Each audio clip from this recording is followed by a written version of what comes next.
So what else happened this offseason? Did anything else happen this offseason? Let's see. I mean,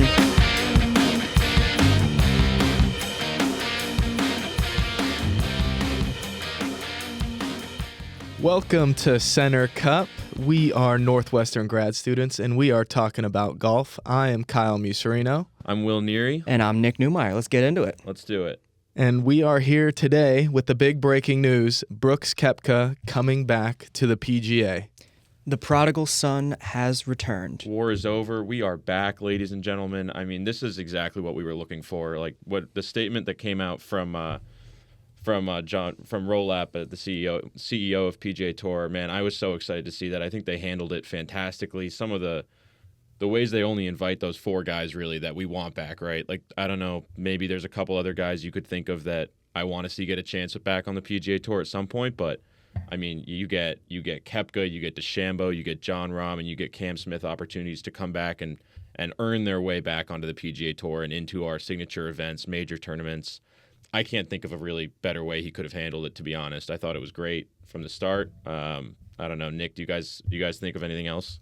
Yeah, I mean, I was going to say let's get into what actually happened and just kind of recap everything because honestly, information's still coming in and it's just kind of a lot to take in. So what we found out earlier this afternoon was that an email was sent to the PGA Tour and all of its members stating that Brooks Koepka will be making his return at Torrey Pines, right, at the Farmers? Farmers, yeah. Yeah, so Brooks Koepka will be back at the Farmers as part of the returning member program, which is a new initiative started by the PGA Tour that is designed to welcome back players that have been in LIV.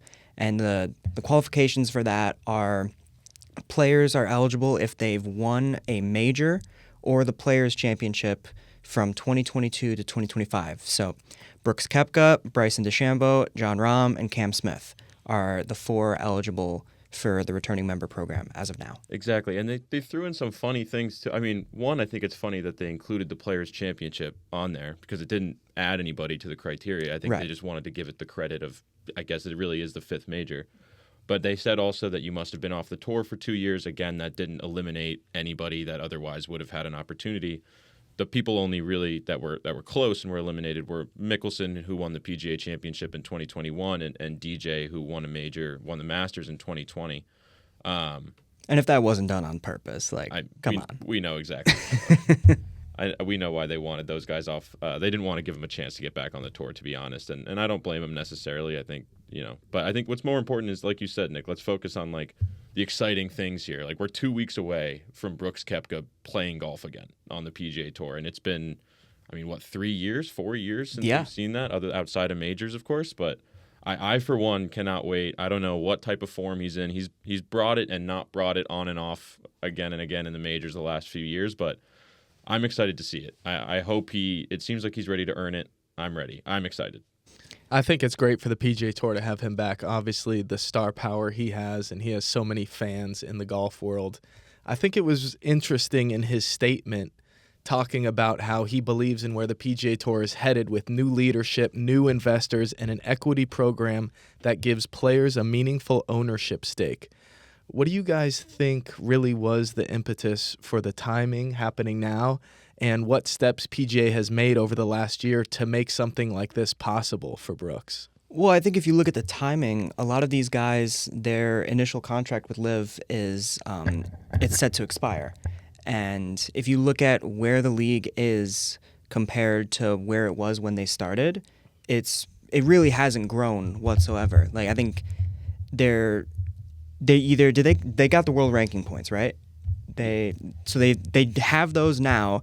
It took almost 4 years to get them, and the league hasn't grown. I mean, there's money funneling in, of course, but outside of maybe 3 players, the needle isn't moving whatsoever. And so I feel like 4 years later, we're still in the same spot that they were before, and there really wasn't an incentive to sign on to another extension. And so this was the PGA's attempt to maybe pick at some of the dissenters that were also thinking some of these things as well. Definitely. And specifically for Brooks, I found a couple things interesting. I mean, I remember when he left, and I think we saw it on full swing and in some of those interviews after leaving, it was pretty clear that he was not confident in where he was as a golfer. I think it was clear that he didn't know that he'd be successful on the PGA Tour anymore. He didn't feel like he might be able to earn his way to like a steady living. And if they shove a couple $100 million at you guaranteed, if you're unsure about your position and you want to take care of your family, I can understand, being like, look, this is the best option for me.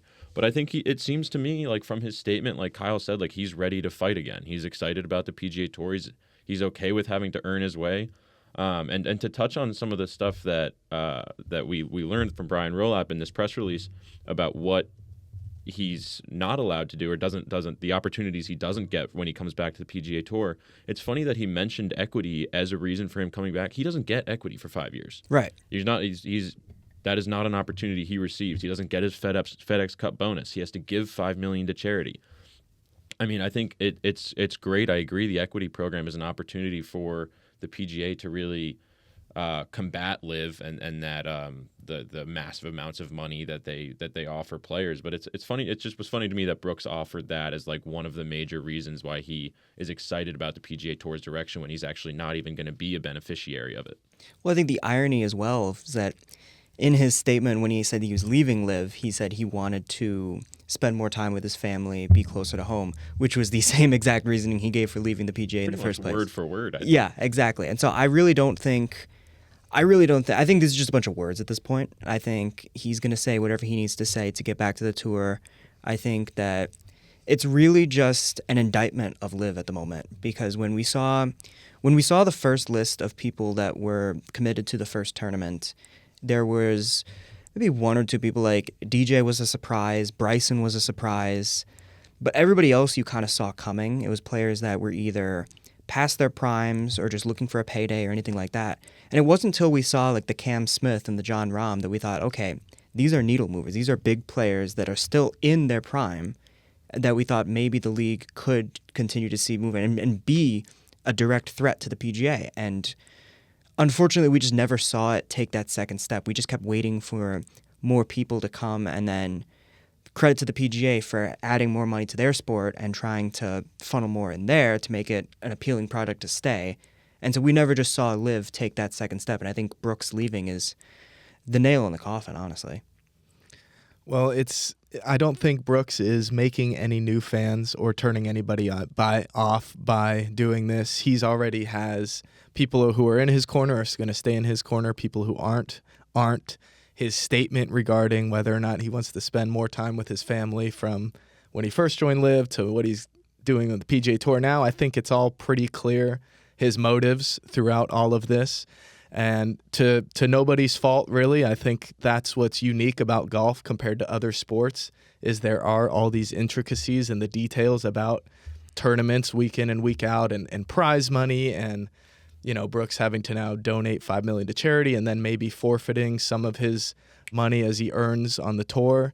But it'll be interesting to see him trying to earn his way back, and it'll also be interesting to see how long this takes away from the actual golf as the season gets rolling here in 2026.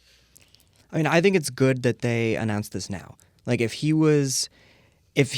they announced this today and he was playing in the Sony on Thursday, that would just be a massive media circus. They would be talking about it the entire week. It would overshadow anything. Whereas now we have a few weeks to process. We have a few weeks to let all the information roll out and see what it means. And so that when he gets to the first tee on Thursday, he could just play golf. 100%. And I think it'll be interesting too, without as another thing that they're not allowed to do is get any sponsors exemptions to signature events, right? They have to earn their way through the Aon Swing 10 and the other methods to get into those events. So I think it'll be interesting in the first couple weeks to see how this story develops, like you guys said. I mean, I think there's a chance he goes to the Farmers, goes to the Waste Management, goes to the Amex, right, and doesn't play, or the Amex is the first signature actually. So he goes to the Farmers and doesn't play that great. And if he's not in those first couple signature events, I think the story, at least in those weeks, it's gonna ebb and flow. We're gonna get, if he's not in those signature events, I mean, there's not that much to talk about, right? Other than him continuing to earn his way on, and maybe if there's alternate events outside of those signature events, then maybe we'll have some attention there. But it will be interesting to track it. I'm not sure. Obviously, it'll be a huge story come the Farmers. I mean, even though we have a week and a half, I think there'll be a lot of eyes on his first tee ball on Thursday, like you said. But we'll see. I mean, I think as we get into these tournaments, it could be a huge story. It could be something that comes and goes. It'll be really interesting. And I think the question that I have is, let's say this has been something that's been debated ever since there were the first talks of the merger and first talks of people coming back, from anybody from Rory McIlroy to Donald Trump even. Let's say you're a player that has stayed loyal, hasn't taken the money, and left a lot of money on the table, quite frankly, and you had offers to get that payday and you didn't take it in order to be loyal to the PGA Tour, and then all of a sudden Brooks comes back and, oh no, he can't play in signature events. Like, does it really feel like he's paying the full price for his actions? I mean, I think it's yes and no. I mean, I think it depends on who you ask and when you ask them, right? I mean, we've seen the opinions of the PGA Tour players. I mean, I'll use Rory as an example because he was the most vocal of any PGA Tour player throughout this whole process, right? When players went to LIV, he wanted, no opportunity for return. He wanted, massive financial, and there are, quite sizable financial penalties, but then again, you think of the price tag Brooks was given, and these guys were given when they went over, and it's pennies on the dollar, obviously. But to answer your question, I mean, I don't think there's a right answer. I think he paid a penalty, and it also is very person to person. I feel like Brooks suffered a large penalty. You look at a guy like Bryson; he has done nothing but profit off of this, right? Right. And I mean, obviously, like we said, that he has an invite extended to him that he would need to accept by February 2nd to return to the PGA Tour with the same penalties that Brooks would have. I'd be surprised. I mean, I think I know the guys at No Laying Up talked a lot about this, but I see if he ever were to leave LIV gives him the opportunity to pursue his YouTube golf career, if we're calling them careers, which we are. I mean, the amount of money he's making there rivals what PGA Tour players are making, I'm sure. I mean, I don't have the dollars to prove that, but I would imagine. But for Brooks, I think I'm excited to see him back, and I'm not going to hold any animosity over his head when he comes back. And I hope that he is. I hope that he's competitive, because, to be honest, the way the tour looks right now, we need guys who can be competitive. There's not that many at the top that I'm, really confident in right now, and I hope to see Brooks kind of take steps to get back to that level of play. I think that's one of the huge wins for the tour, is that you really are in this post-Tiger stage we've moved on to. You are really looking for those stars to glom onto that your normal casual golf fans want to see on a Saturday and Sunday, maybe when they're dialed into the tournament. And it's funny, especially for a guy like Brooks, maybe not being able to play in those signature events. Well, what was the thing about Brooks when he was on the tour? It was he really was only there for the majors anyway. Mm-hmm. So it's going to be interesting for sure to see how he competes and what his stamina is coming back to these tournaments. But one thing you know for sure is even casuals are going to be looking up to see how Brooks is doing. And you might get more people than usual to watch some of these early tournaments like the Farmers and the Waste Management Open that you normally wouldn't because of something like this. And I think the big thing as well is that in the case of like Rahm, Smith, and Bryson, they were extended an invite, whereas with Brooks, he sought this out. So 100%. He actively left LIV and he approached the PGA to come back. So this is all, you can really see the sincerity in his actions here, and I think that this truly came from him, and it shows that, I think I read a quote from him earlier that said that he recognizes that he has work to do and repairing the relationships with the players after he left. And I think he's committed to doing that work, and he's someone that I'm going to be rooting for a lot this year. Well, that's some of the... Sorry, Will. No, go ahead. That's some of the interesting stuff about golf is the clubhouse aspect. Some things that we may never really know about, or stuff that might not get light shed on it. But so those relationships that those guys have in those clubhouses when you're touring and you're going places week to week and you're seeing the same guys, and it really is a brotherhood like that. And although you are competing against each other, you really are still have this unique bond that ties you guys together. So I know cooler heads have prevailed over the last few years, and how, Rory has kind of stepped back on some of his stances versus to when this was first happening and the blood was really boiling. But it definitely is going to take some time, I'm sure, for some guys to welcome him back with open arms. It's just not going to happen automatically. Yeah, absolutely. And I think you look at I'm gonna go back and watch Full Swing tonight, like the first few seasons, and just like really relive the LIV drama. Just because I feel like I've been seeing a lot of clips lately of like when Cam Smith was in talks to leave, and then Scotty just walked directly in his line, or even I think it was one of the last episodes of Full Swing where Rory's in the gym and he's stretching out. He's like, fuck you, Phil Mickelson. Like there was that animosity there, and like it's cooled down considerably over the years, but people forget it was really nasty. Really hot. Looking back, I think they would probably think it was a little bit silly, but at the time, you really can't overstate how big of a deal that was. And I don't know if it was because of the large amount of money that was being thrown at him. You think that was kind of the driving force. It's like,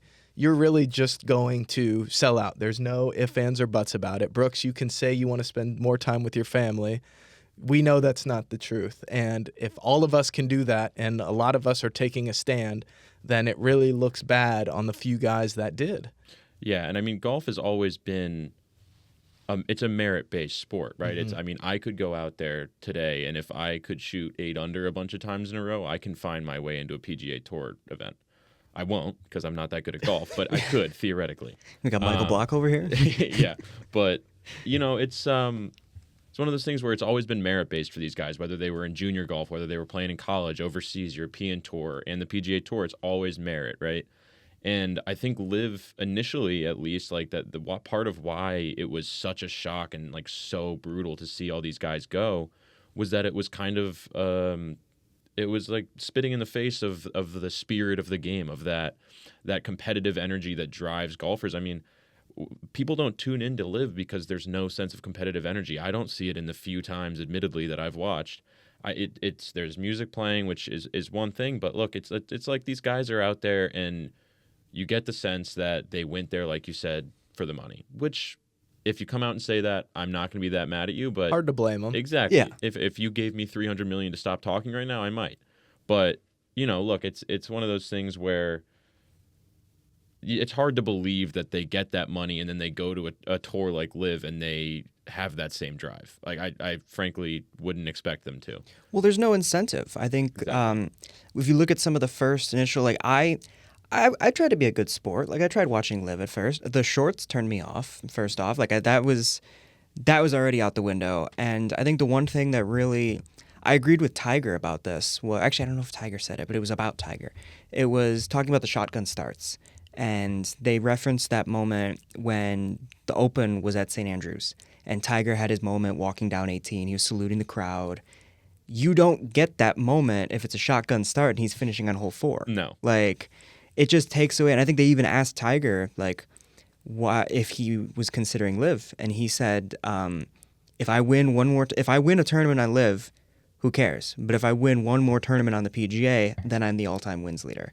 Yeah, and so the history was on the PGA. And exactly. And even LIV has started to recognize that. I mean, they were 54 holes for the first 2 or 3 seasons, and now they're going back to 72, or not back, they're going to 72 holes. They've recognized that, or at least in my opinion, I'm not going to speak for them, but I imagine that, they're not getting the viewership that TGL is getting.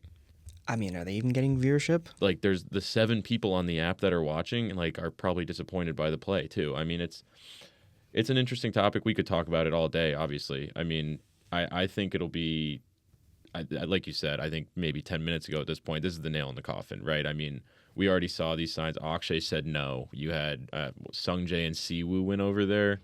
I mean, the level of the names that are going are nowhere near what they used to be. And the guys that are integral to the tour, like the young talents like Akshay, who we all expect, I think, to continue to progress, he said no to them. And again, like I think it was you that told me this, Nick, when I first said this about Akshay. That means there was talks, right? Like they were going back and forth.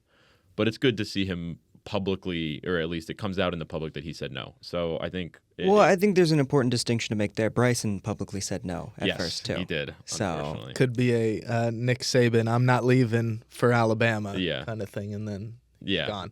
Yeah. But you do never know. But that's the interesting part about LIV compared to the tour, and over the last few years, golf is one of those sports where people are fans because of the traditions about seeing guys play at the same courses every year.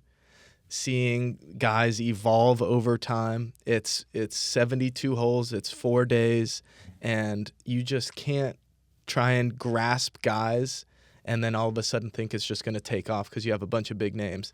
Golf is unlike other sports in that sense. And I don't know how much I know LIV has more money than God. I don't know how much longer they're going to be surviving, how many more years they've got. Because this is definitely the first domino of the collapse of LIV. Because they have the money. They basically have the money to fund it. Like I think they've been losing money consistently over the years, but obviously they have the money to keep it going. But it's not going to make a difference if nobody's watching it. I think even before this move, like you said, they switched to 72 holes. Like all of the initiatives they did to sort of change the game, they're walking back on. 100%.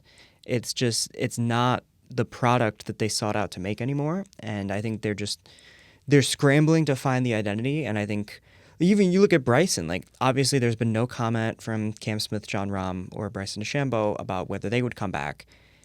Look at what this means to Bryson in his contract negotiations. He can, because from what it sounds like, he has expressed interest in extending his LIV contract.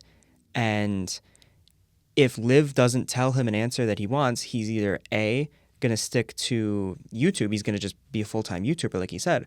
But also, he could use this now in his LIV negotiations to be like, oh, if you don't give me what I want, I'll just go back to the tour. Exactly. Yeah, and I wouldn't be surprised if Cam Smith does something similar. I mean, I think those three players, right, are very different. I mean, Jon Rahm has always been one of the most competitive guys on tour.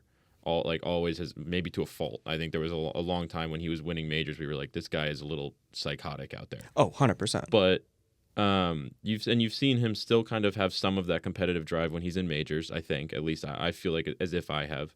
I wouldn't be surprised if Cam Smith uses the same tactic as you were talking about with Bryson. I mean, he would be smart to, right? If he's even considering staying on LIV. And one thing I'm interested in with Brooks coming back is, does this open the door at all? Because obviously these LIV contracts, right, have been super nebulous. What do we know? We know theoretical dollar amounts and theoretical end years. We don't know guarantees. We don't know structures. I'm curious to see. I doubt it will happen, but I'd be curious to see if Brooks coming back, if he will shed any light on what those negotiations are like. What did he get up front, and what has he made year over year in the past couple of years? It'll be, hopefully, we'll get a little bit more color on what everything really looks like over at LIV from the monetary perspective, at least. I think if I'm being honest, I'm not interested in any of that. Like, That's I think what's done is done, and I think Brooks coming back and making that move is him extending an olive branch and him saying, let's put things in the past and let's just move on and create the best golf product moving forward. And so, if this is the end of LIV, so be it. I mean, I've watched it for a combined maybe 5 minutes, and I don't think, I think the one big instance of LIV that I can think of was, like, in my memory, was seeing it as I was walking through an airport in the bar of a Chili's. And that's kind of what I associate with LIV, is just background sports, like something that you're not really watching, and it's just kind of there. And I think you're going to see it start to fade, and I think it's just for the best. I think what I noticed for the first couple majors after the big defections was just how much I missed seeing, like, Bryson or Rahm. Exactly. Absolutely. You want to see all the best players play together on the same course in the same tournaments. And it's the majors that I enjoy the most, because you see everybody there, and it's that you know you're playing the best players. Absolutely. And you know the winner is the true winner there. You don't feel like there's anything incomplete there. So I'm really excited for this, and I think that this is the best move for golf moving forward. Absolutely. Could not agree more. Guys, Mito Pereira retired from LIV. That's my last LIV point. Speaking of majors, had that fantastic meltdown against Justin Thomas. That's my only point. We don't need to talk about it. I'm just sad. I wanted him to be great, and then he blew it as a rookie at the PGA Championship, and now he's gone at 30, decided to retire. Yeah, and that's, quite frankly, that's basically the epitome of LIV. It encapsulates it pretty perfectly. He hit that shot, and he was exempt into other majors by that result. Mm-hmm. He still had, like, what was it? He still finished like top 5 at the PGA. He doubled or tripled that last hole? Doubled, I something, think, but like he still finished high enough to get exemptions yes, into other events. So he had his opportunity to redefine his legacy and kind of chase that history, but instead he took the payday, and now he's out of golf after 3 years, and it really is just there's no incentive to fight that. There's no legacy. There's no, and I think just the fact that we're bringing this up as a no disrespect to Mito Pereira whatsoever, but he retired and no one cares. Nope. Like Anthony Kim, no one cares. Yeah. Earned his way back onto LIV, which apparently is a thing you can do, is earn your way back onto LIV. Yeah, there's a full-on qualifying. And good for Anthony Kim, but don't care. I'm good. Yeah. Yeah. So what else happened this offseason? Did anything else happen this offseason? Let's see. I mean, speaking of things that we don't care about, TGL is in his second year. Hey, speak for yourself. I'm a diehard Ball Frog fan. Michael Thorne Bjornsson getting the inaugural dub for the team, beating the Los Angeles Golf Club. This is what I live for. It's not, and I don't care. I do like what they're doing a little bit. It's like you said, it's background sports. I don't think anybody needs to pretend that TGL is a legitimate thing that is gonna. I'm a Ball Frog fan because I'm a Boston sports fan, and I have no affiliation with the team other than Rory's on it. Cool. But yeah, man, I will say, to give them a little bit of credit, they're getting adventurous with the holes. That's the only thing, and this is just my personal opinion. When they were trying to do real golf holes, I was like, this is simulator golf. Nobody wants this. Right. Don't do this. And now they've got that stinger hole where you have to keep it below 50 feet. That's cool. And I liked the arrow. Yep. Like the drivable where you drive it over the green and it like filters back down onto the green. And there's stuff like if you're going to do a league like this where it's going to be indoors, it's all simulator, there's no wind, it's all on this. Just make it fun. Well, that's exactly what they're doing. They're not trying to be something that they're not. It's an off-season fun golf thing. They have a bunch of great names, stars in the game. So you're totally right. It's a great thing to put on and be like, okay, let me watch Justin Thomas hit this shot. Let me watch Rory make this putt. It's still fun to watch the guys in the off-season still play, and it's cool environment. It's cool that they're having fun. It's low stakes. And I think sometimes for golf that it's a change-up, which is cool. And it's a chance to see Tiger, which is not something we get often anymore. Obviously, he's not really playing. He's a member of Jupiter Links. That's what's making it go downhill even more. There's just there's not that incentive to watch. I mean, the Jupiter Links team that features Tiger as the name, they have a match coming up against New York Golf Club, and their lineup is Akshay, Max Homa, and Kevin Kisner. So you get the name brand of Tiger Woods, and you get a little disappointed by the ones that follow. But I mean, it's fun to even see him out there walking around. I don't know what to expect from him this year. Who does? He's 50 now. This could be anything. But I'm just happy to see that he's out walking around. Yeah, that's the big one. And I think this is a big year for Tiger. I think nobody really knows when he's coming back. But the one thing that I can't be critical of him because he's doing everything that his body can, and that's the problem. But you would watch him I feel like last year, he said at the Hero he wanted to play one event a month, I think is what he said. Yep. And he played Augusta, and then did he play the PGA? That's a good question. I will check, but I don't remember off the top of my head. If he did, he obviously, it's Tiger. He's no longer the guy he was, so he's not making those I feel like he just played the Masters and got injured again. So, I think that's the only one. Withdrew from the Masters. Right. Withdrew from the Genesis. He was scheduled to compete in the Genesis and pulled out. These are all subsequent withdrawals, not individual. And then Masters tournament placed 60th, PGA cut, U.S. Open cut. And no, sorry, that's all 2024. I'm not even looking at the right thing. But yeah, he was scheduled to play in the Genesis, withdrew, and then that was it. Yeah, because he withdrew from the Genesis, and then he ruptured his Achilles in March while he was kind of ramping back up. Right. Yep. And that's where we left off, really. So so the thing with Tiger is, even when he was playing, he wasn't playing. You could see there was several months of rust evident. And I think he wasn't at that competitive spirit because he didn't have the reps. He didn't have any of that. Because even back 2018, 2019, he would play the week or two before a major and just ramp himself back up. Yep. And I think that's the one thing that we're really missing. And so that's why I'm really excited to see. I know he's talked about this over the last few years. Is he going to play on the Champions Tour? And so I think with what Tiger's doing, I think you're going to see is just using this. Like when he would play the PNC, he'd use the cart and he'd look great because he didn't have to walk. And so that's really all I want from Tiger. Is that I would love him to play maybe 1 or 2 Champion Tour events in between majors. Don't stress the body out too much, but because he's gonna hit it 30 yards past these old guys. Like he's gonna dominate. Like remember before he left, remember when Phil was playing on the Champions Tour a little bit and he was like driving it like 50 yards ahead. He was dominating the Champions. Tiger will dominate the Champions Tour, and so that's all I want. Just be in contention again, hit those shots again, compete, get that competitive fire back, go easy on the body, and put yourself in because.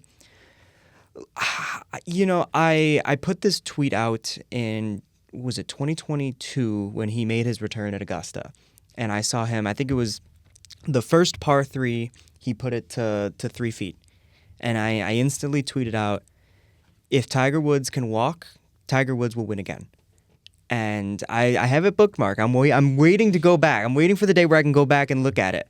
But if he can walk, he can win. But where is he going to win? He's not putting himself, if I'm being honest, he's not putting himself in an opportunity to win. I know he wants to play on the best events. He's Tiger Woods can't headline the 3M Open. Like there's that expectation that he's going to play at Augusta. He's going to be Tiger Woods at these events. But when you're going up against the best guys on tour and those are the only times you're playing, you're not setting yourself up to win like that. And so I think being on the Champions Tour is going to give him that big step. Yeah, I mean, and especially he especially cannot play back-to-back tournaments, right? No. Like that's what we've established. We know that he's only going to majors now. He's not doing the 1 or 2 events before the major that he used to do. And this is a great way for him to stay in decent form if he wants to convince himself that he's going to be really competitive at these majors. But I agree with you. If he can walk, he's going to be competitive. Like the talent's Tiger there. Woods. He's got the swing. It's the same guy in there. But I hope that if he were to go to the Champions Tour, which I would think, I think he should at least think of not as like some sad thing. It's like, it's not a farewell tour, right? It's like legitimate competitive golf. But I think he should then use it as a way to keep his body healthy before he goes and plays at the majors, which we know is where he's going to focus his efforts. Like inevitably, that's what he's going to do. You'd think that's what he would do, and that's what he would gear up for. Tying this back in to Brooks and LIV and relating We'll this never get away from to Brooks. Tiger. No, we won't.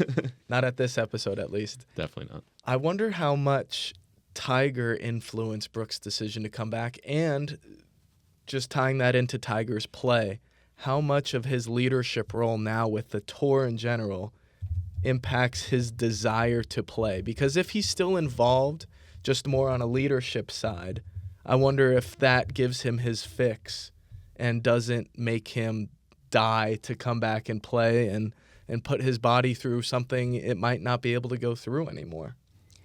Yeah, I think the one thing that made me convinced that Brooks was going to come back and that he would be allowed back was that the committee that was deciding this, that Tiger played a large role in that community. And so you could see that Tiger, he wants the best for golf. And I think that anytime Tiger Woods asks you to do something, you got to do it. Exactly. No questions asked. And so I think that once I saw that Tiger was involved in these negotiations, I knew that was almost the tea leaf of this is going to happen and everybody get ready for it to happen. Exactly.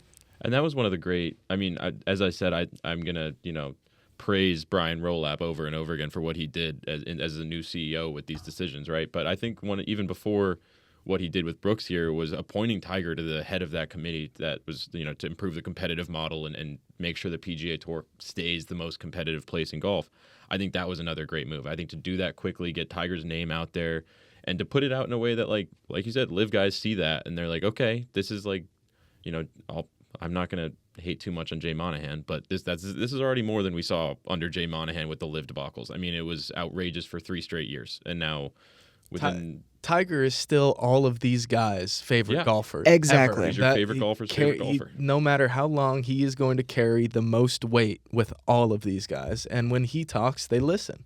And I think that they listen because he's one of them. Exactly. And I think that obviously the problem with Jay Monahan was that there was really that disconnect. And I think there wasn't really that communication between the players. And I know Rory had talked about when he was basically the PGA warrior for like an entire summer, and then he got blindsided by, he looked like an idiot after the whole thing with the merger came out. Yep. And so there wasn't that communication. There was no, and I think having Tiger be that essentially middleman on the board really connects the tour execs and the tour players. And I think it's the perfect combination. It's a big deal. It really is. And I think it might carry more weight than even we know. And I just wonder how that influences Tiger's desire to play, honestly, because I could see him transitioning now into a role where he's more of the godfather of golf and the tour. And maybe that's enough.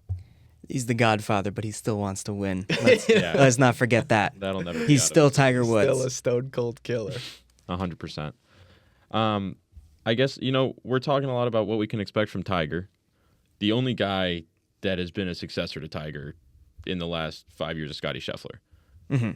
Is it I was looking back at his results of, obviously, we all know how great he's been, but every year, I take a peek at his profile on my beloved Data Golf, and it's all green. It's all first places, it's all second places, it's all top 20s. It is an outrageous run of golf he's on, and every year, the last 2 years probably, I've walked into the year and been like, it's got to regress. This can't be consistent. But he's consistent. I don't know what to do anymore. I think, look, do we think who's going to step up? Is anybody going to step up? Is he going to come back to the field? Is there any weakness in his game? I'm looking forward, as much as I'm looking forward to seeing Tiger, I'm looking forward to seeing what Scottie can do, because I'm blown away every year. I think with Scottie as well, is like we've seen, there was that little gap, like when Tiger was having his surgeries, there was that who's going to be the next. And you saw that with Jordan Spieth, Colin Morikawa even was touted as a successor. Like you would have when DJ went on his run in 2020, when Rahm went on his run, like there were runs. Like they were playing Tiger-esque for a while, but then they never took that step and continued it. And like you said, you keep waiting for that regression to come again, and it just doesn't come. It won't. It refuses. It's ridiculous. He's an animal, and I at this point I'm no longer expecting him to regress. I'm just looking at the field and asking, like begging somebody to step up. And Rory is the obvious right number 2, right? But even him, we've seen greatness, but we saw cracks even in his win at Augusta. It was very clear that this is not. He doesn't have that level-headedness that Scottie has, where I can expect, if Scottie had that lead that Rory was playing with on Sunday at Augusta, Scottie wins by 8. At least. Right? Justin Rose, as much as I love Justin Rose, doesn't make that playoff. That's not even a question, right? And so I don't know who I would even think to step. I'm just looking at the Xander, Schauffele, Ben Griffin, Russell Henley, Tommy Fleetwood are the next ones on that list. And that just feels like a huge gap to me. And even you look at what Rory was saying after the Masters, obviously there was the Ryder Cup, and he has his sights on the next Ryder Cup in Ireland. Whereas after the Masters, he was kind of talking. He's like, okay, I reached the mountain. Yeah. And he's kind of just looking for his next mountain to climb. And so if I'm being honest, this is my kind of hot take here. You heard it here first. I don't have very big expectations for Rory in 2026 I don't at disagree. I don't disagree at all. Can I read you guys a quick little data? I'm not going to try to get too heavy into data, but a quick little data strokes gained fact that I enjoyed looking at today. So Scottie Scheffler, Data Golf does this, right? It's just an index. Basically, they measure talent based on a strokes gained index. And Scottie's number 1 in the world in their Data Golf rankings. He is at plus 3.13 strokes gained per round, which is first by a mile. Second is Tommy Fleetwood, and he leads Tommy Fleetwood by 1.07. The gap then from Tommy Fleetwood, if you go down another 1.07, you're sitting in a field with Corey Connors, Ricky Fowler, Taylor Pendrith, and Kurt Kitayama. So obviously this is not an exact science, but we're reading into this, I know. But this is saying, right, the gap between Scheffler and Fleetwood in strokes gained is the same as Fleetwood and roughly Taylor Pendrith and Kurt Kitayama, which is just a terrifying level of dominance. And somebody's got to close that. I need somebody. He's just head and shoulders above. It's unbelievable. And it's his consistency that I think is, talking about Rory, and you have the highs and the lows, and that's the case with most of these guys. Scotty is just he is also a killer. And, if he starts out as hot as he's been, it'll be fun to watch. But at some point, he just doesn't have the same effect that a Tiger did, which is interesting to see how that plays out over the course of another year. Yeah, I think what's more than likely to happen is it's more likely that Scotty will regress than someone will catch him. I think you're right, and I've told myself that 3 years now, and somehow he doesn't seem to regress. But I think because the reality is nobody can play at that level, right? Like we can't expect anybody to play at that level. I mean, somebody can, Scotty can, maybe somebody can step up, but for a week, yeah, exactly. Nobody's gonna play at that level for a year and compete with him. And also, there's the effect that he has now as somebody who's been around for 4 years. I mean, if you're somebody who's stepping up, you won last week, and now it's the Masters, and Scotty and you are tied at the top of the leaderboard. Are you feeling confident going into that Sunday? Absolutely not. I mean, he'll have that effect now. It makes it even harder for these guys to really compete on a week in, week out basis with somebody that is just like automatic. I mean, he got arrested, and on what was it, the fourth hole, he holed out from the fairway, like after sitting in a jail cell and doing push-ups for an hour. Like, this guy is unbelievable. I don't even know what to say about him anymore. And also, just on that note, two-dimensional person, amazing golfer, carried Happy Gilmore too. Oh my God. Absolutely. This man, what can't he do at this point? Like, I'd get him an Oscar for all I care. I mean, that was he's a beast, man. It's ridiculous. It's insane. So I think that's the perfect segue, I think, to the follow-through. No? I think so. Do you guys want me to give the spiel? Yeah, what we're explain. doing? I think you should, Okay. yeah. So this is an idea that a great mind had. Somebody who's at this table named Nick thought of this wonderful idea where basically we are going to pick a couple players. These are not necessarily the best guys in the league, the PGA Tour. They're not necessarily the worst, but they're guys that we are interested in. They're people we want to follow. So we're going to do 2 players each. The first player we pick is going to be, I'm arbitrarily calling it a heavy hitter. This is all under editing advisement. We'll see. For now, I'll call it that. And we might revise this in a segment later on. But the quote-unquote heavy hitter is somebody who made the Tour Championship last year. So this is somebody that we expect to see in every major. This is somebody that we expect to see in every signature event. This is somebody that is obviously a great golfer. So we're going to pick that player, and each week we're going to revise, or we're going to bring this segment up. We're going to do the follow-through segment, and we're going to give a little update. Maybe there's not much to update on that player. So maybe they didn't perform that well the week before. Maybe they're performing great. Maybe some news came out. We're going to just talk through what happened, some quick hitting notes on like who they are, and we'll go through it now, and you'll get a better idea of why we care about these guys and why we're interested. But then, yeah, like I said, we're going to have one player who was in the Tour Championship in 2025. Obviously, it's a field of 30 players. And then the second player is going to be somebody who ranks outside of the top 50 in OWGR. And before anybody says it, Brooks is not allowed, because we are going to follow Brooks separately. We're gonna keep tabs on all these LIV guys that are available, LIV guys in general, but LIV guys especially that are available to come back. That John Rahm, Cam Smith, Brooks Koepka, and Bryson DeChambeau. We're going to be keeping tabs on them separately. So I know Brooks, I think he's like 242nd in the Something OWGR, like that, because the OWGR does not work with LIV. It doesn't happen. But yeah, so we're gonna go one by one. I'm happy to go in whatever order we like. We're going to start with our big names, the guys that I hope to see at the top of leaderboards. I think that'll make my little stories a lot more exciting if they're up there. But yeah, I mean, does anybody feel passionately about kicking it off? Really excited to talk about their guy? I can get us going, sure. Do it. Let's I hear think it, for Nick. my heavy hitter, I'm going to go with Ludwig Aubert. I think It's a good one.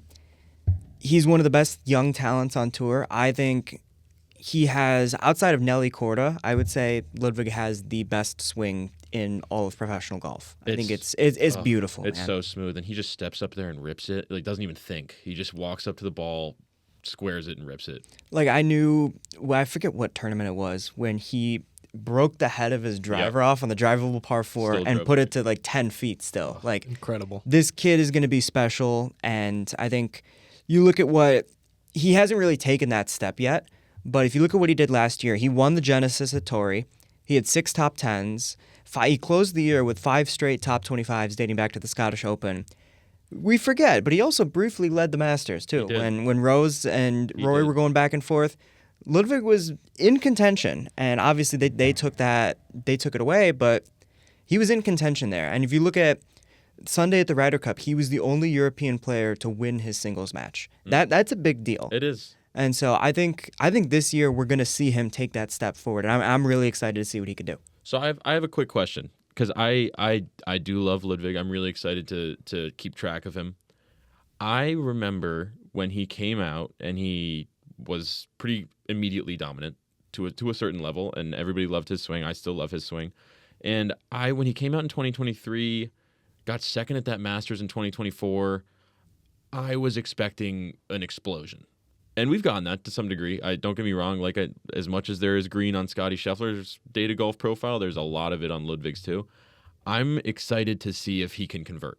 Yeah. If he can convert at a higher rate. Last year he won, what was it? It was the Genesis, but it was relocated to... It was at Torrey. It was at Torrey, right? Yeah. For the second time in the span of 4 weeks. Right. All credit for that, but I am very excited to see if he can kind of put his foot on the floor, put the gas pedal on the floor, and win some of these tournaments, win some of these big ones. I'm not even saying a Masters or a major, but I would like to see him emphatically shut the door at a signature event. Right. I think I feel like this is the year where he's kind of put it together in previous years, but I'd like to see him take that step this year and really sort of establish himself as one of the heavy hitters on tour. 100%. I'm excited to see what we get out of him. Yeah. Yeah. I'm happy to jump into mine. I was waffling a lot today. I was going back and forth. Thank you. I appreciate that. I was going back and forth a lot. I've got two guys that, funnily enough, you mentioned the Ryder Cup, played very similar roles at the Ryder Cup. One guy, a hometown kid,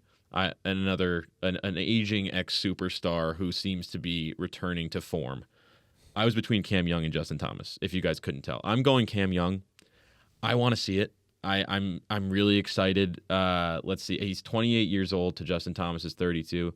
He had an incredible finish to 2025, which I think flew under my radar a little bit. I think once he won the Wyndham Championship, and then he just went on a crazy run. But I think I knew it, but I didn't really internalize it. Right?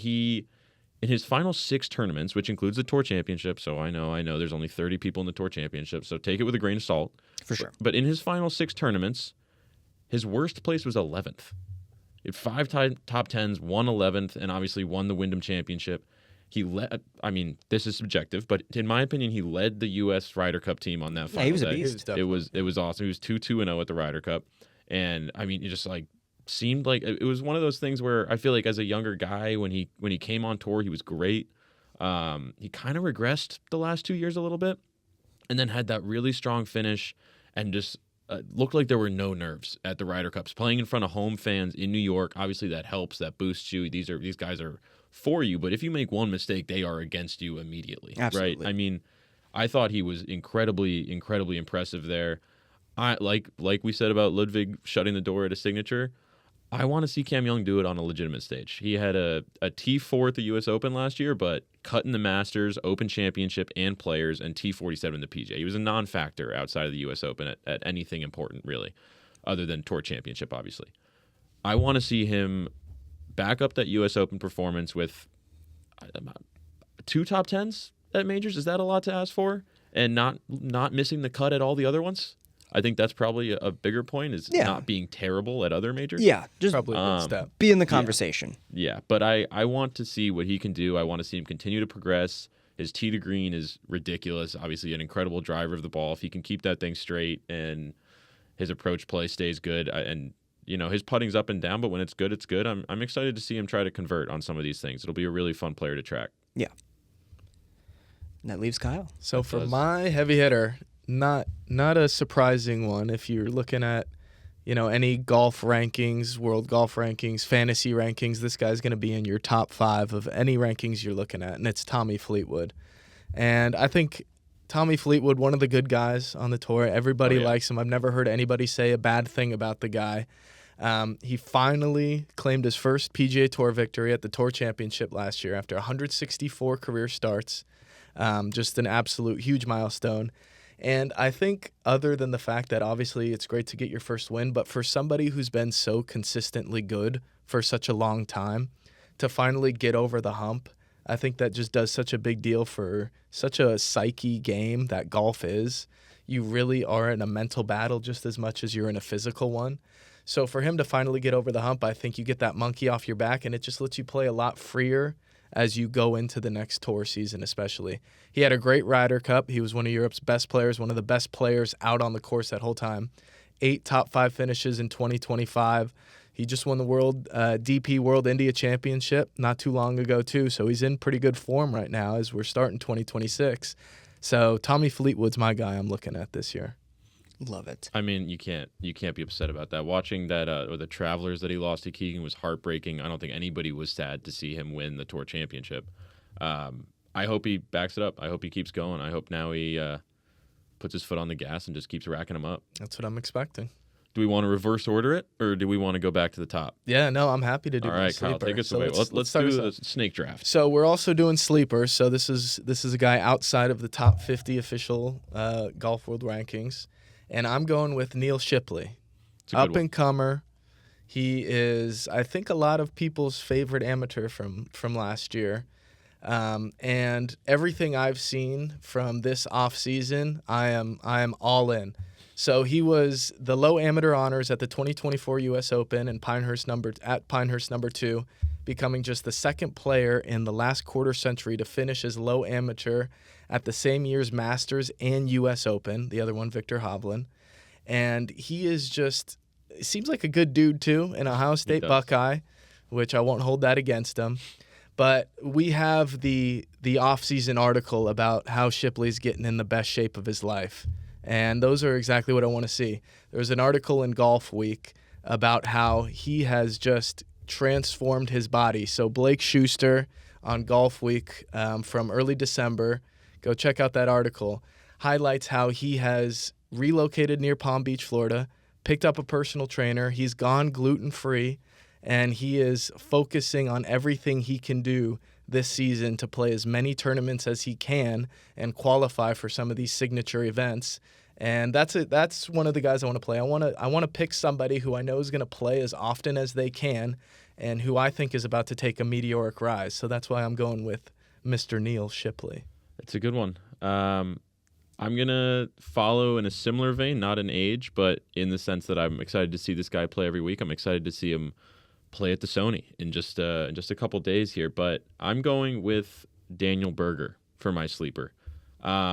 Obviously, an incredible story for Daniel Berger and an extensive injury history. He withdrew from the U.S. Open in 2022 with a back injury. He was sidelined for 19 months. It was a bulged disc, among other things, some sensitivity in the bone. He returned in 2024, did not see a ton of success. There was 11 missed cuts, a withdrawal, 5 top 20s. But he had a good stretch in 2025. In the Phoenix Open, he played well, went through the Truist Championship and got T33 at the PGA, made the cut in 10 straight, but he went really cold to finish the year. His play on and around the green imploded, if I'm being nice. And then just recently at the Tour Championship, he fractured his finger, and he came back with a T51 at the RSM in November with some pretty subpar approach play for a guy like Daniel Berger. You expect to be pretty solid from there. I have to imagine the finger was lingering a little bit, but yeah, he had taken 3 months off hitting balls because you can't with a broken finger, believe it or not, and only 2 weeks of prep for the RSM. So I'm excited to see what he can do with a little bit more time, maybe even a little less expectation coming into tournaments like the Sony and earning his way through these smaller events.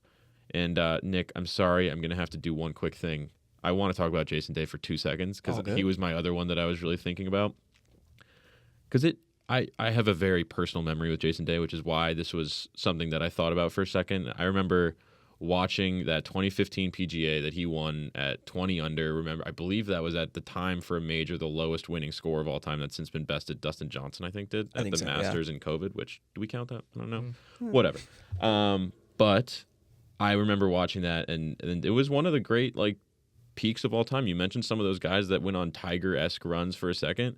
Jason Day's was more abbreviated than even most of those guys, but the play he showed for a year in 2015 into the beginning of 2016 was awesome. I'm excited to see him go. He's becoming a weird YouTube golf guy, I think. I don't know what's going on there. Do we know what that was today? No. Like the I've quit Instagram post is a fake thing. I think we know that, right? I think I clicked on the account that he collaborated with, and it was like a fertilizer company or something like that. I mean, we all remember when Snoop Dogg said he was quitting smoking weed or quitting smoke or something, but then it was for it was some product. It was all a product marketing deal, and I imagine that's what this is too. But nonetheless, he's on YouTube with the good guys. He's doing stuff with everybody. I mean, it's an interesting position in his career. He shows like weird flashes sometimes where I'm like, dude, I think it's still in there. Yeah, and then for sure. It goes away. But anyway, that's my brief spiel. I don't mean to take us away from Nick's fantastic sleeper here. That nobody who knows Nick would have seen this coming. Gentlemen, do we know what is happening this week? Tell me, Nick. What is it? The man, the myth, the legend. Jordan Spieth is back on the course this week, ladies and gentlemen. Thank God. Let's go. I mean, he is by far the most exciting person to watch on the tour. He's the most relatable person on the tour. Like, you slice it off the tee, you chunk your approach shot, you chip it to the green, you make the par putt. Like, it's every man's dream. We've all done it. Yeah. And so I think looking at where he stands right now, like taking off the rose-tinted glasses, coming back down to reality, let's look at where Jordan Spieth is right now.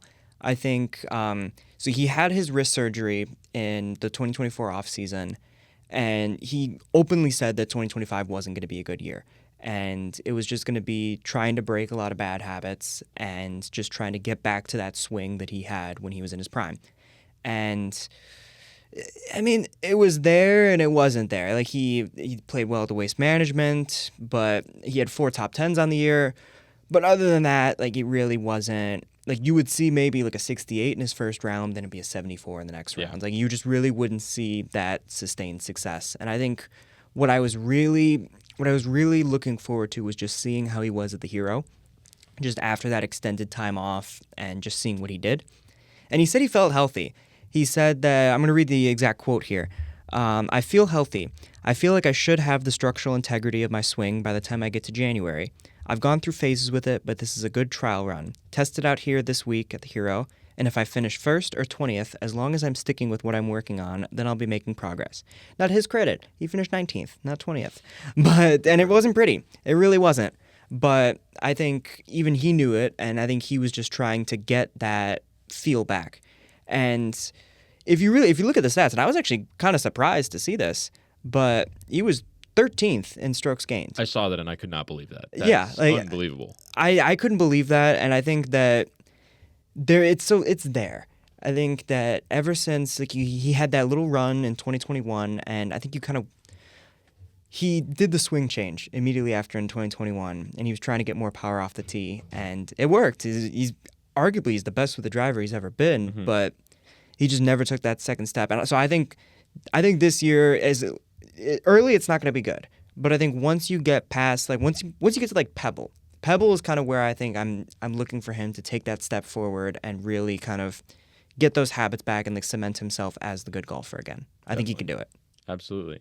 Yeah, I'm looking forward to seeing him do that. And like I said, we'll come back to this every week.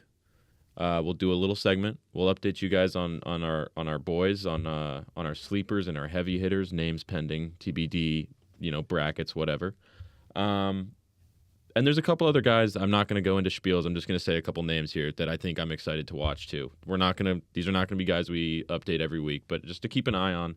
Obviously, like we mentioned, the LIV guys. I'm excited to track that news. I imagine it'll be, maybe even by the time the next podcast goes up on Wednesday, we're talking about more guys coming over. We're talking about guys accepting that offer or outright denying it, or at least statements made, right? So that'll be fun to track. I'm excited to see Luke Clanton. He was pretty outrageous last year. I mean, for, what is he, like, ninth? I know he's at FSU. He's 20, 21, I think. I could be wrong. He's very young, a lot younger than I am, which makes me very upset and makes me want to forget his real age. But, I mean, he had a lot of top 15s, earned his PGA Tour card, and this is a guy, again, like a lot of the guys we've talked about, who's going to be out there every week fighting his way into signature events and majors. And I can't wait to see what he does. I mean, And the next guy on the list is kind of somebody who they work together, right? It's Nick Dunlap. They come together, in my mind at least, with Nick Dunlap being the am that won at Amex, obviously. The amateur that won at the Amex. He lost a lot of distance with the driver. It was a weird thing. He seemed like, I don't know, the accuracy went down, the distance went down. It was weird. I'm excited to see what he can do. David Lipsky, not a guy I'm as familiar with, so I'm going to let you guys take that one away from me and talk about his greatness. But yeah, I put a pair of cats on the list. I think two former Northwestern guys, David Lipsky, he really kind of came out of nowhere last year. Like, he was contending in tournaments. I think he almost took it to the playoff at the John Deere. Like, you could see there was some growth there. And I think he's either just outside the top 100 or, like, very close in OWGR. I think he's someone that we'll see if the momentum can carry over and he can really take that step forward in the next year. And then Matt Fitzpatrick, I think, dating back to about the Scottish Open, or dating back to the PGA, honestly, he was one of the best golfers on the planet not named Tommy Fleetwood. And I think obviously Fleetwood really kind of overshadowed him, but I think Fitz was really taking that step forward. He's a beast at the Ryder Cup, and I'm really excited to see if he can carry it over into this year as well. Yeah, to tie this back to what we were talking about at the very top of this episode, or somewhere near the top, is who might step up this year. Fitz is the name I'm looking at. I think there's a good chance. I mean, nobody can expect him to play like Scotty, right? But I could see him taking that step to be around the kind of position that, you know, we even saw Tommy and Rory in, right? Competing in almost every major. And, you know, at the top of the leaderboard week in, week out. I think he's got the game for it. He proved that at the U.S. Open. And I hope he can, like you said, go Cats, first of all, but I hope he can keep it up week in, week out, and I'm excited to keep track of him. So that's that segment. That's it. And that's an hour. We've made it, gentlemen. We did it.